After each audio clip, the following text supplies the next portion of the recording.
नमस्कार, स्वागत है आपका मेरे चैनल अब आपकी बारी में।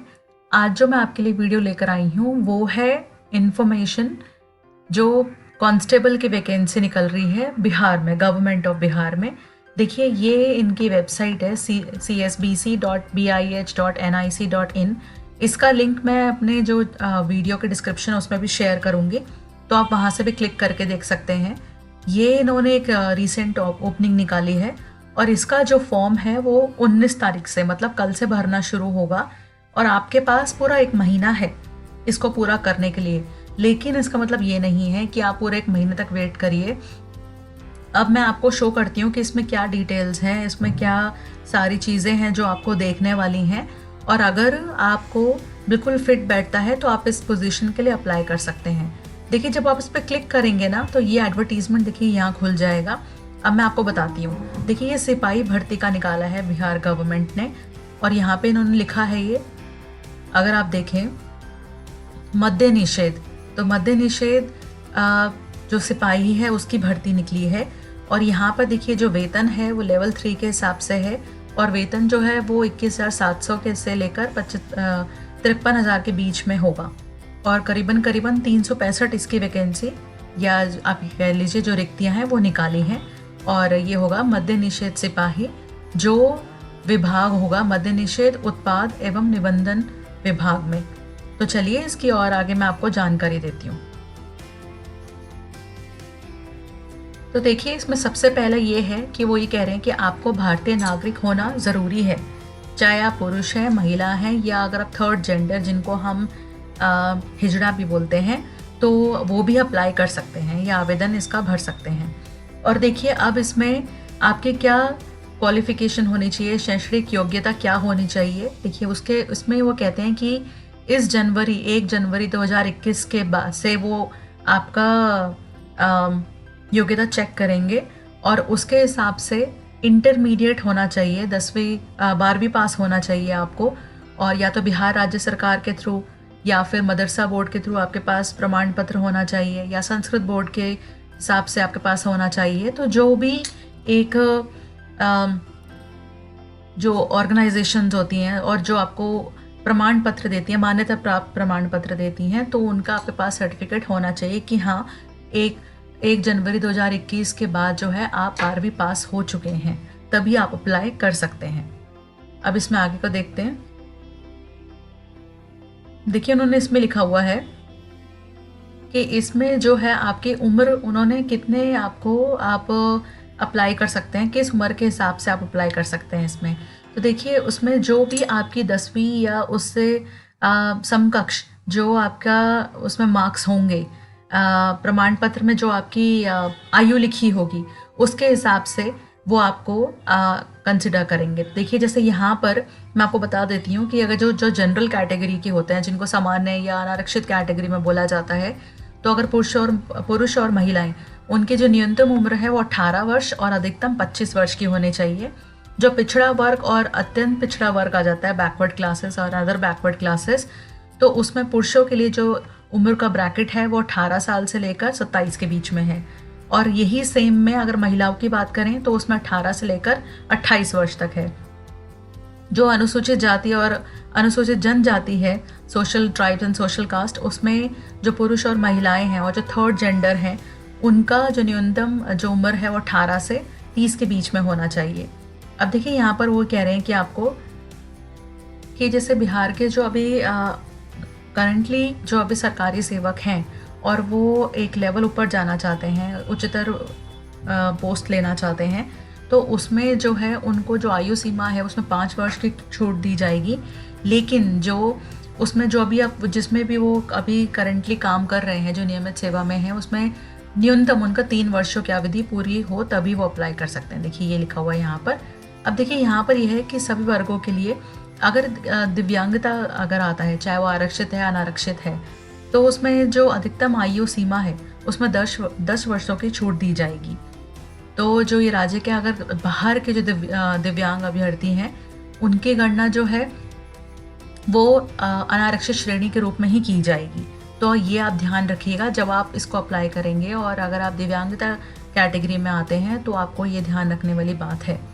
बाकी इसमें देखिए ये बोलते हैं वो कि जैसे कि कोई भूतपूर्व सैनिक हैं और अब वो असैनिक पद पर आना चाहते हैं, तो जो भी अधिकतम आयु सीमा है उसमें 3 वर्ष का उनको छूट मिलेगी। और कम से कम उसमें जो है आपका जो कट ऑफ है वो कम से कम वो ये बोलते हैं कि 57 वर्ष से ऊपर का नहीं होना चाहिए। देखिए जैसे इन्होंने ये 7वें पॉइंट पे लिखा है, तो अगर आप ऑलरेडी सैनिक के उसमें काम कर रहे हैं या पहले सैनिक कैटेगरी में थे और अब आप अप्लाई करना चाहते हैं, तो ये 7वां पॉइंट आपके लिए है। तो आप ये देख लीजिएगा कि इसमें कैसे क्या क्या आपको रियायतें मिल रही हैं और कहाँ तक एज लिमिट है, वो सब आप देख लीजिएगा तभी आप अप्लाई करिएगा। अब देखिए वो आगे बताते हैं कि शारीरिक मापदंड या जो जैसे कहते हैं कि एक रिटन टेस्ट के लिए क्या क्वालिफिकेशन होनी चाहिए, और दूसरा जैसे फिजिकल अपीयरेंस या जो फिजिकल एट्रीब्यूट्स होते हैं जिनको इंग्लिश में बोला जाता है, तो देखिए वो अब इसमें क्या है। अब देखिए वो ऊंचाई, सीना और वजन के लिए कोई अंक नहीं है, लेकिन कुछ इसमें पॉइंट्स हैं, अगर आप वो मीट नहीं करेंगे तो आपका जो आप अप्लाई करेंगे तो वो असफल हो जाएगा। तो देखिए ये क्वालिफिकेशन आप ध्यान में रखिएगा। इसमें ये है, वो ये बोल रहे हैं कि अगर आप अनारक्षित और पिछड़े वर्ग के पुरुषों के लिए बोल रहे हैं कि न्यूनतम जो हाइट है, ऊंचाई है, वो 165 सेंटीमीटर होनी चाहिए। अत्यंत पिछड़े वर्ग के पुरुष के लिए 160 सेंटीमीटर, अनुसूचित जाति एवं अनुसूचित जनजाति के पुरुषों के लिए न्यूनतम 160 सेंटीमीटर और सभी वर्गों की महिलाओं के लिए न्यूनतम 155 सेंटीमीटर। अब देखिए सीना सिर्फ पुरुषों के लिए है ये, उसमें भी यही है कि अगर अनारक्षित जाति या पिछड़ा वर्ग के पुरुषों के लिए बिना फुलाए जो है वो 81 सेंटीमीटर न्यूनतम और फुलाकर जो है 86 सेंटीमीटर न्यूनतम जो है। और बाकी जो ये कह रहे हैं देखिए कि अत्यंत पिछड़ा वर्ग के पुरुषों के लिए बिना फुलाए जो है 81 सेंटीमीटर, फुलाकर 86। लेकिन देखिए इस पर एक और पॉइंट उन्होंने नीचे लिखा हुआ है, फुलाने के बाद सीना की जो माप कम से कम 5 सेंटीमीटर का अंतर होना अनिवार्य होगा। तो ये आप ध्यान रख लीजिएगा, जब आप चेक करेंगे तो आप ये चेक कर लीजिएगा। बाकी उसमें देखिए वो ये कह रहे हैं कि अनुसूचित जाति या अनुसूचित जनजाति के पुरुषों के लिए जो है यहाँ पर बिना फुलाए 79 सेंटीमीटर न्यूनतम और फुलाकर 84 सेंटीमीटर। अब देखिए महिलाओं के लिए कोई ऐसा सीना की मापी नहीं होगी। अब देखिए वजन की बात करते हैं। इसमें वो कह रहे हैं कि कोई भी आप वर्ग की महिला है तो न्यूनतम वजन जो है वो 48 किलोग्राम होना आवश्यक है। और आप देखिए यहाँ पर जो बात करते हैं आगे, मैं आपको इसमें बताती हूँ कि अगर आप दिव्यांग के हिसाब से अप्लाई कर रहे हैं तो आपको जो यहाँ पर देखिए ये जो पॉइंट है घ, इसमें उन्होंने ये लिखा हुआ है कि यहाँ पर अगर दिव्यांग के लिए कोई मानदंडों में छूट है। इसका मतलब सिंपली ये है कि अगर दिव्यांग जन अप्लाई कर रहे हैं तो उसमें शारीरिक अर्हता के मानदंडों में उनको छूट प्रदान की जाएगी।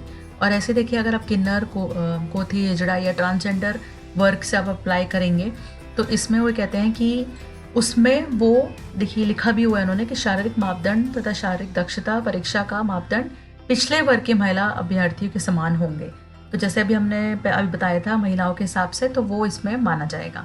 अब देखिए इसमें प्रक्रिया क्या है वो डिस्कस करते हैं, वो इसमें विस्तार से मैं बताती हूँ आपको। देखिए सबसे पहले अब क्या है कि इसमें आपका टेस्ट होगा, रिटन टेस्ट या लिखित परीक्षा होगी और उसमें कम से कम 30 अंक आपके आने ज़रूरी हैं। अदरवाइज़ अगर आपके 30 से भी कम आते हैं मार्क्स या तो आपको आगे प्रोसीड या आपकी जो एप्लीकेशन है वो आगे प्रोसीड या बढ़ाई नहीं जाएगी नेक्स्ट राउंड के लिए।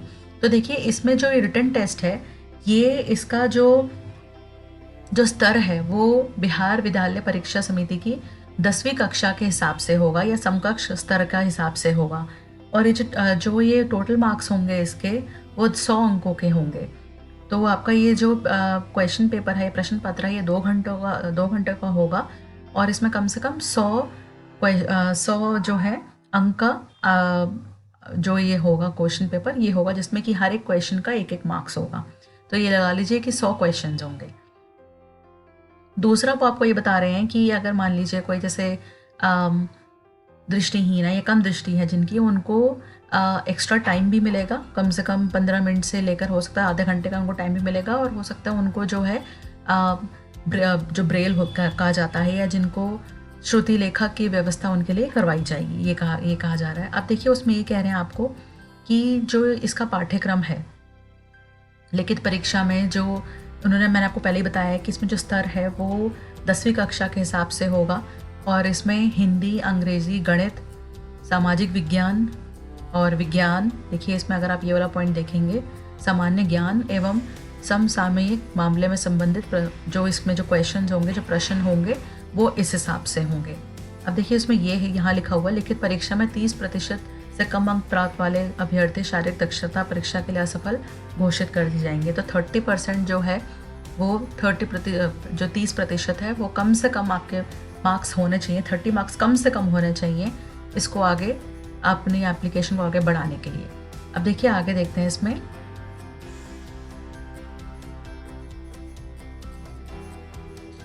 जैसे मान लीजिए जो लिखित परीक्षा क्लियर कर देते हैं, इसका मतलब ये नहीं है कि वो सिलेक्टेड होंगे।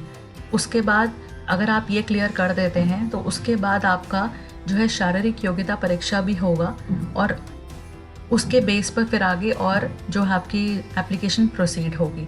तो ये कह लीजिए लिखित परीक्षा जो है वो सिर्फ एक अहर्क है और उसका बाद आपकी शारीरिक योग्यता परीक्षा का टेस्ट भी होगा। अब देखिए बात करते हैं इसका जो द्वितीय चरण है या जो सेकंड फेज है वो है शारीरिक योग्यता परीक्षा का। अब देखिए इसमें क्या होगा, इसमें है दौड़। सबसे पहले इसमें दौड़ होगी, लेकिन एक बात मैं आपको बताना चाहती हूँ कि जो दिव्यांग अभ्यर्थी हैं उनको छोड़कर जो है उसमें उनको छूट मिलेगी इसमें, लेकिन बाकी जो हैं उनके लिए ये सेकंड राउंड होगा। तो देखिए इसमें दौड़ जो है वो कम से कम 50 मार्क्स की होगी और उन्होंने लिखा हुआ है यहाँ पर कि जैसे अगर आप 5 मिनट से, यहाँ पर कैटेगरी डाली हुई है कि अगर आप 5 मिनट से कम करते हैं तो आपको 50 मिलेंगे, लेकिन ध्यान रखिएगा कि जो 6 मिनट से ऊपर क्रॉस कर जाएंगे या अधिक समय लेंगे उनको वो असफल घोषित कर देंगे। तो आप कोशिश करिएगा, अपने टाइमिंग्स देखिएगा कि जो दौड़ है वो कम से कम 1 किलोमीटर की होगी और अगर आपने अधिकतम जो है वो टाइम आपके पास सिर्फ 6 मिनट का होगा, उससे ऊपर अगर आप टापेंगे तो आप डिस्क्वालीफाई हो जाएंगे। सेम जो है यही महिलाओं के लिए है कि 1 किलोमीटर की दौड़ होगी और जो अधिकतम आपके पास टाइम होगा वो 5 मिनट होगा। तो कोशिश करिए कि आप 5 मिनट से पहले पार कर जाएं और वो भी अगर आप 5 मिनट से, अगर आप 4 मिनट से कम लेती हैं तो 50 अंक मिलेंगे। इसमें ऐसे उन्होंने अंक दिए हुए हैं, आप देख सकते हैं यहाँ पर। देखिए उसके बाद दूसरा जो है वो है गोला फेंक, जो है अधिकतम 25 मार्क्स का होगा। इसमें से इन्होंने ये दिया हुआ है कि जो सभी कोटि के पुरुषों के लिए, इसमें कोई उन्होंने भेदभाव नहीं किया हुआ कि अगर आप 16 पाउंड का जो है गोला न्यूनतम 16 फीट फेंकना होगा, तो अगर 16 फीट 17 फीट फेंका है तो 9, 17 से 18 तो 13, तो ऐसे करके उन्होंने इसमें अंक दिए हुए हैं। लेकिन अगर 16 फीट से आपने कम फेंका तो उसमें पुरुष अभ्यर्थी जो है वो असफल हो जाएंगे। और अगर आप महिला के इसमें अप्लाई कर रहे हैं तो उसके लिए 12 पाउंड का गोला जो है न्यूनतम आपको 12 फीट तक फेंकना होगा और अगर आप उससे कम के उसमें फेंकेंगी, कम 12 फीट से फेंकेंगी तो आप असफल घोषित कर दी जाएंगी।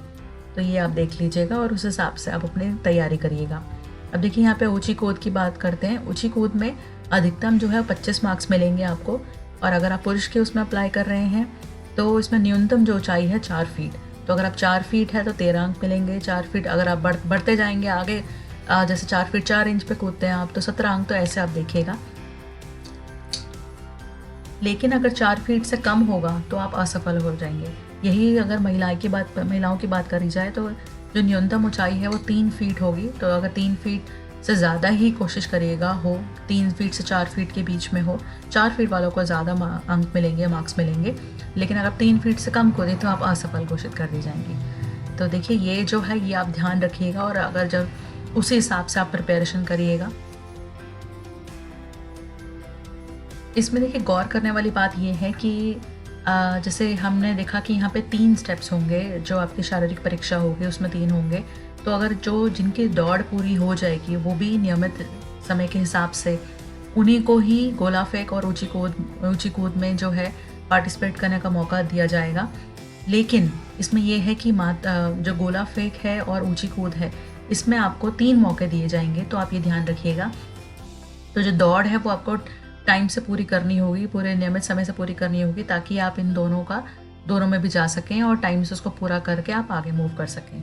अब अगर आप देखिए, अगर आप किन्नर या हिजड़ा या ट्रांसजेंडर उसमें आप अप्लाई कर रहे हैं तो आपके लिए देखिए ये वाले लाइन में लिखा हुआ है, जो शारीरिक मापदंड या शारीरिक दक्षता जो होगी वो पिछड़ा वर्ग के महिलाओं के अभ्यर्थियों के समान रहेंगे। तो आप उनका जो डिटेल्स हैं वो देख सकते हैं और उस हिसाब से आप उसको फॉलो करिएगा। और देखिए दिव्यांगों के लिए देखिए यहाँ पे क्लियरली लिखा हुआ है उन्होंने कि शिथिल कर चयन किया जाएगा। तो यहाँ पर जो उनका जो शारीरिक परीक्षा है वो नहीं होगी एक तरीके से देखा जाए तो। अब इसमें आगे बात करते हैं कि जब आपने एक बार ये दोनों परीक्षाएं कर ली हैं, शारीरिक दक्षता का भी कर लिया है और आपने रिटन टेस्ट भी कर लिया है, लिखित परीक्षा भी कर ली है, तो उसके बाद इन सब का जो अंक है वो जोड़ा जाएगा। और अंक जोड़ने के बाद जो है उसके बाद वो आपको ये कह लीजिए कि आगे के जो नेक्स्ट स्टेप है या जो प्रोसीजर है या जो कह लीजिए जो इसमें जो नेक्स्ट प्रोसीजर बनेगा कि कौन कौन सिलेक्ट हुए हैं वो उसके बेस पर करा जाएगा। देखिए यहाँ पर उन्होंने क्लियर लिखा हुआ है, अगर आप पढ़ेंगे कि मेधा सूची शारीरिक दक्षता की परीक्षा के तीनों स्पर्धाओं में अभ्यर्थी द्वारा प्राप्त कुल अंक के आधार पर की जाएगी। तो ये है। और देखिए अब इसमें उन्होंने बताया कि कहाँ कहाँ पर जो है अगर आप कौन से कोटि में हैं और उस हिसाब से कहाँ कहाँ पर कितनी जो टोटल जो कह लीजिए कुल पद रिक्त हैं, तो वो सब उनके क्या क्या डिटेल्स हैं। तो देखिए जैसे कि अनारक्षित के लिए 126, तो आप उस हिसाब से देखिए आप किस कोटि में आते हैं और उस हिसाब से कितने इसमें जो है वैकेंसीज जो है वो निकली हुई हैं और उस हिसाब से फिर आप ये भर सकते हैं। अब इसमें आगे देखते हैं। देखिए यहाँ पे क्या होता है ना कि जैसे आपको मालूम है कि रिजर्वेशन होता है या आरक्षण का जो अलग अलग कोई भी जो गवर्नमेंट है, चाहे वो कहीं की भी है, बिहार की है, दिल्ली की है, कहीं की भी है, वो कुछ ना कुछ आरक्षण देती है। अब देखिए जैसे उन्होंने महिलाओं के लिए यहाँ पे लिखा हुआ है कि 3% जो आरक्षण जो है वो पिछड़े वर्गों की महिलाओं के लिए है। अब देखिए यहाँ पर अगर मान लीजिए स्वतंत्रता सेनानी के पोता पोती हैं तो उनके लिए जो यहाँ पे 2% है। और अगर आप बात करें दिव्यांगों के लिए तो देखिए यहाँ पर उन्होंने लिखा हुआ है कि 4% आरक्षण का प्रावधान है। लेकिन ये अलग से नहीं है, जो उन्होंने लिखा हुआ है कि जिस भी श्रेणी में है वो उसी में ही माना जाएगा, उसी श्रेणी के अंदर उसको माना जाएगा। अब देखिए इसमें जो और ध्यान देने वाली बात है वो ये है कि अगर आप किन्नर पोती हिजड़ा के उसमें अप्लाई कर रहे हैं तो आपका जो इसमें जो रिजर्वेशन उन्होंने लिखा हुआ है यहाँ पर कि जो यहाँ पर पिछड़े वर्गों को जो आरक्षण मिलता है, जो लाभ मिलता है, वो आपको इस कैटेगरी में मिलेगा। लेकिन देखिए आरक्षण का जो लाभ है ना वो सिर्फ केवल जो है बिहार राज्य के मूल निवासियों को ही मिलेगा। अन्य जो राज्यों के हैं जो आरक्षण कोटि के, उनका जो गणना है वो अनारक्षित कोटि के हिसाब से ही होगा। तो ये आप ध्यान में रखिएगा जब आप अप्लाई करें। अब देखिए इसकी जो कट ऑफ तिथि, या अगर बोला जाए कि इसमें जो हमने बात करी थी कि आयु की या 12वीं के जो मार्क्स, 12वीं के जो आपका एक लिमिट होना चाहिए, वो सब जो है वो 1 जनवरी उन्होंने रखा हुआ है। कट ऑफ तिथि जो है वो 1 जनवरी है। तो ये आप इसका ध्यान रखिएगा और उसी हिसाब से आप इसमें अप्लाई करिएगा। देखिए आगे वो बताते हैं कि जो फिज़िकल टेस्ट है और जो रिटन टेस्ट है, लिखित परीक्षा और जो शारीरिक परीक्षा है, जब वो दोनों में क्लियर कर जाते हैं तो उसके बाद जो है एक तरीके से चिकित्सीय जांच भी होगी। और इसमें चरित्र एवं पूर्वव्रत जो सत्यापन नियुक्ति प्राधिकार है, इसमें वो आपका ये तीनों चीज़ें देखेंगे ताकि उस हिसाब से फिर वो आपका इसमें सिलेक्शन कर सकें।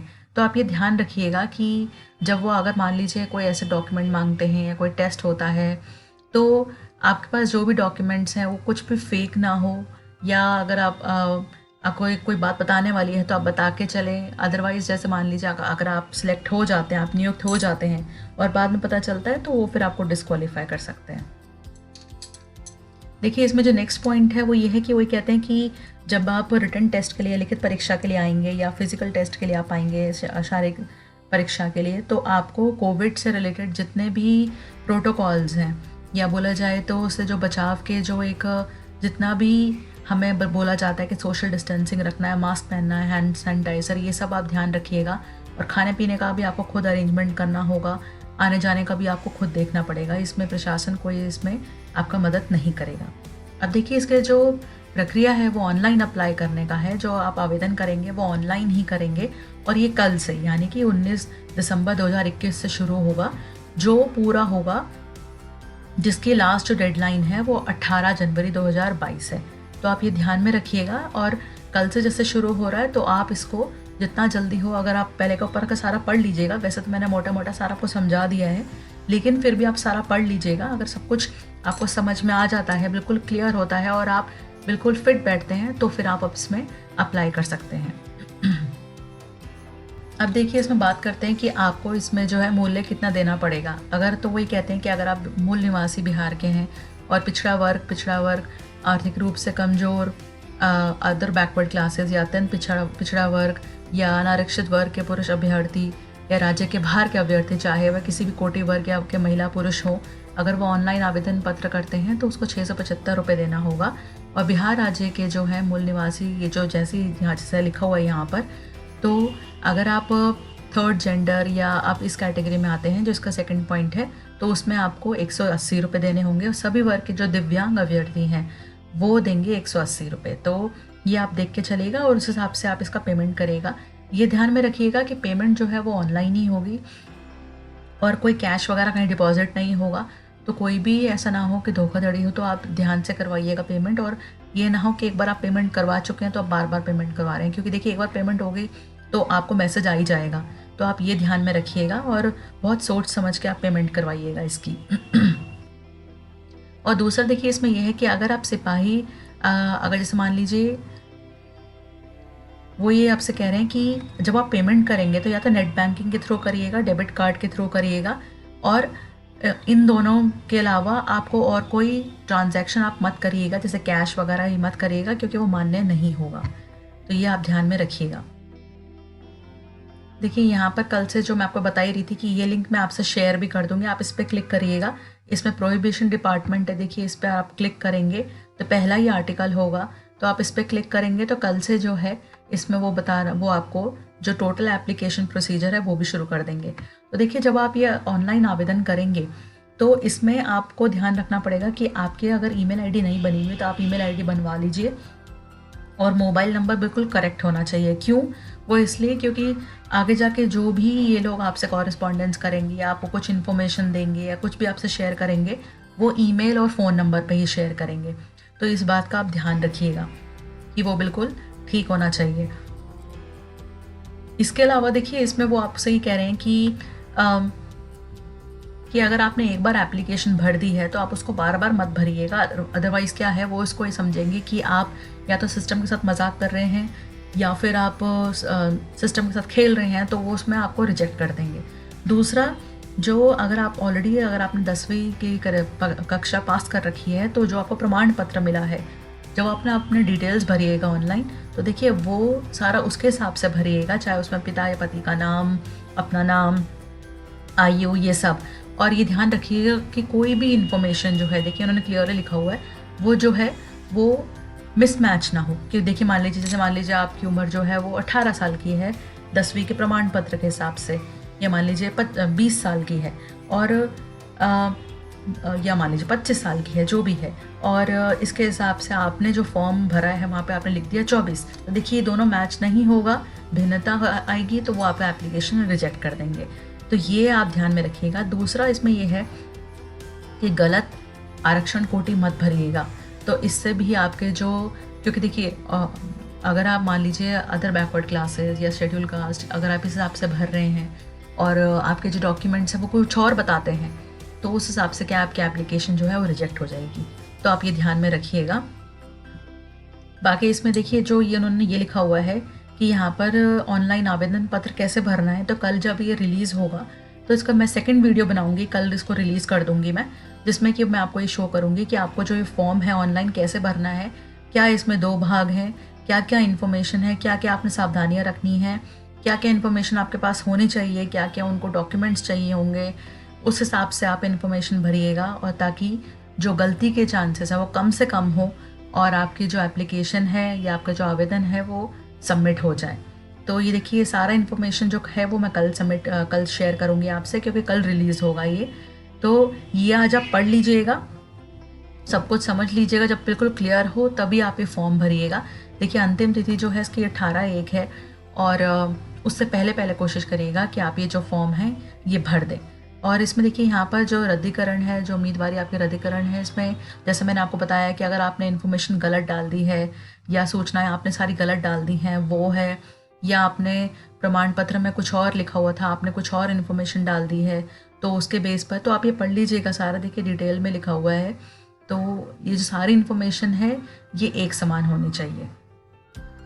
और देखिए यहाँ पर ये भी उन्होंने बताया है कि जो महिलाएं हैं जो विवाहित हैं और अगर उनका जैसे जब उनका चिकित्सा जांच होगी और अगर उसमें आया जाता है कि वो गर्भवती हैं, तो उसमें उनका जो एप्लीकेशन है या जो उन्होंने फॉर्म भरा था वो रिजेक्ट कर दिया जाएगा।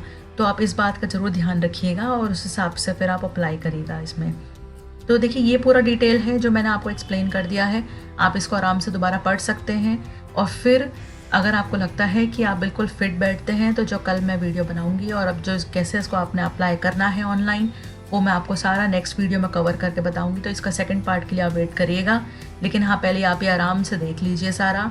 जब सारा समझ में आ जाए तब आप अप्लाई करिएगा, ताकि गलती कम से कम हो और आपकी एप्लीकेशन अप्रूव हो जाए और आपको ये जॉब मिल जाए। देखिए यही मेरी मंशा है कि आपको जॉब वो मिल जाए, तो ये ध्यान रखिएगा। हाँ, इस पूरे जो हमने अभी बातचीत करी है, अगर इस मान लीजिए आपका कोई क्वेश्चन है, कोई डाउट है, आप कुछ पूछना चाहते हैं तो कमेंट सेक्शन में आप पूछ सकते हैं और टीम की पूरी कोशिश होगी आपको 24 घंटे के अंदर अंदर जवाब देने का।